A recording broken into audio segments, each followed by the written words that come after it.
The story email. Writing the one welcome message that turns strangers into fans. Before you ever mention a price, this single email is what makes a stranger start rooting for you. Every welcome sequence has 5 or 6 emails, but only one of them does the heavy lifting of turning a curious follower into someone who would genuinely miss you if you stopped showing up. That's the story email. Usually, the second or third message a new subscriber gets. The one where you finally explain why you're doing any of this. Skip it, and your list reads like a vending machine. Tap image, get product, feel nothing. Nail it, and people start replying with, "I feel like you're talking directly to me," which is the exact sentence that tends to precede a sale. Why one email carries this much weight? Subject lines get all the attention because they're easy to A/B test. Open rates are a number, and numbers feel like progress. But the story email is where the actual relationship gets built, and relationships are what convert cold traffic into buyers who don't need a discount code to say yes. Think about the last creator you bought something from on impulse. You probably didn't buy because their landing page had good bullet points. You bought because at some point you read or watched something of theirs and thought, "This person gets it. They've been where I am." That recognition moment is almost never accidental. It's usually a story, told on purpose, early in the relationship, before any ask.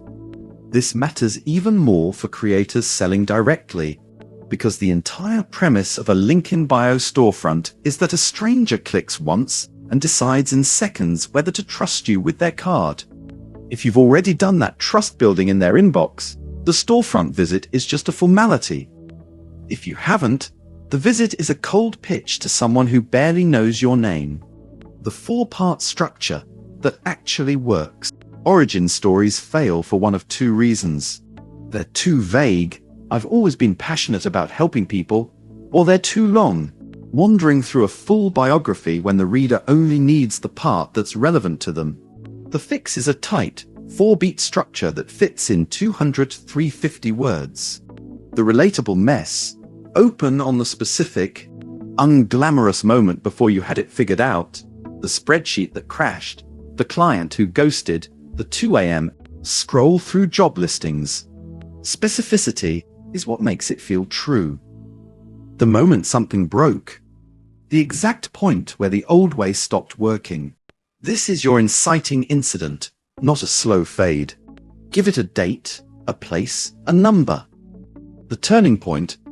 What you tried, discovered, or were taught that changed the outcome. This is the seed of the product you now sell, even if you don't name it yet. The bridge to today. A short, confident line connecting that turning point to what you've built for the reader right now, with a single next step. The 1-sentence test.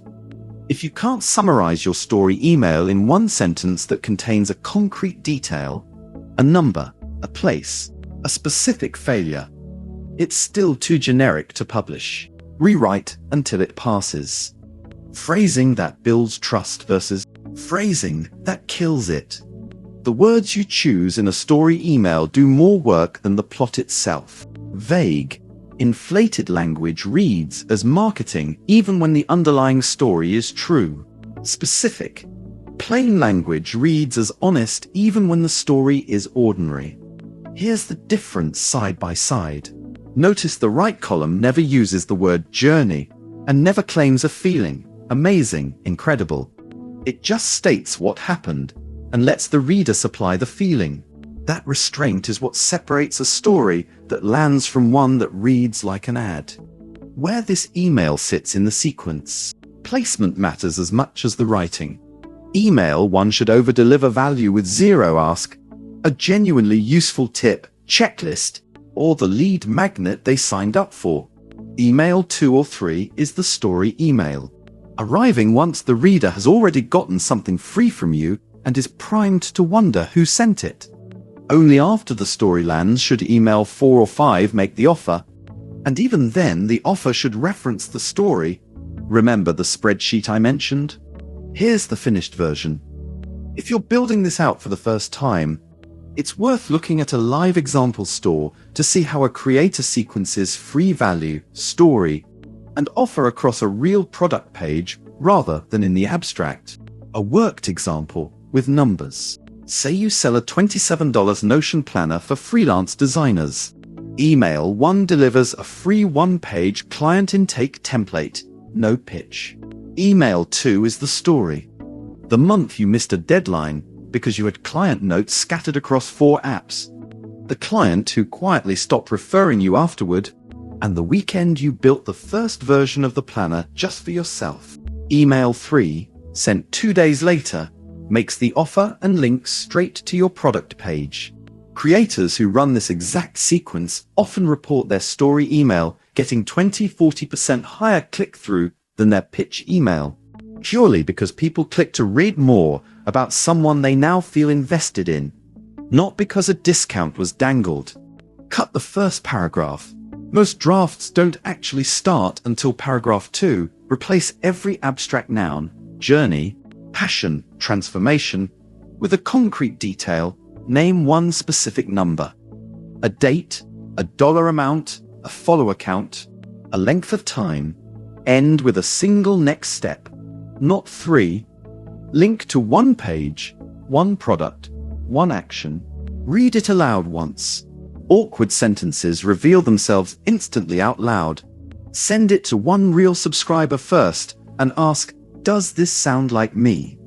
Turning the story into a sale without sounding like a pitch. The close of a good story email doesn't say, buy now. It says, here's what I made because of this. That single sentence should link somewhere concrete, not just to your homepage. Once you've created your store, every product, download, or course you list gets its own page with automatic checkout, so the story email can link directly to the exact thing the story was building toward.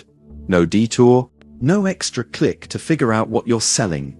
If you're offering something free as the entry point, the same storefront handles lead magnets and paid products side by side, so the story email can point to either depending on where that subscriber is in the sequence.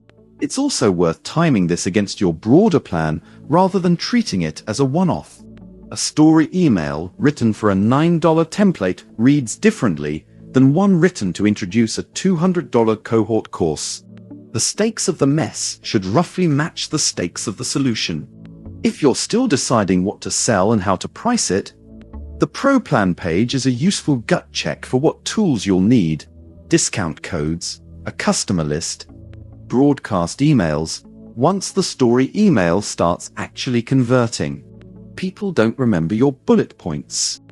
They remember the one sentence where they thought, that's exactly what happened to me too. Quick gut check. Before you schedule the send, ask, does this email make the reader feel understood? Or does it make me sound impressive? If it's the second one, it's still a resume, not a story. The bigger point underneath all of this is simple.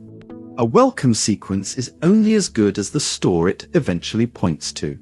A brilliant story email that dead ends on a clunky checkout or a page that isn't live yet wastes every ounce of trust it just built.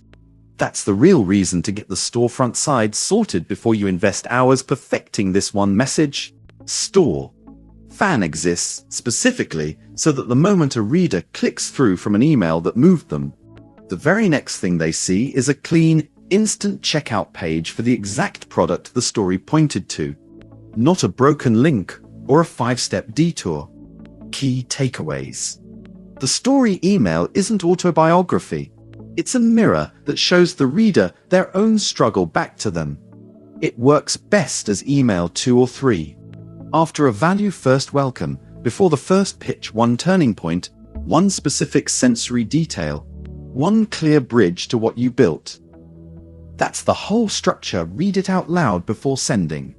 If it sounds like a LinkedIn thought leader post, rewrite it. Send trust before you send a price tag. The story email earns the right to the offer email that follows it. Start your creator store free at store.fan.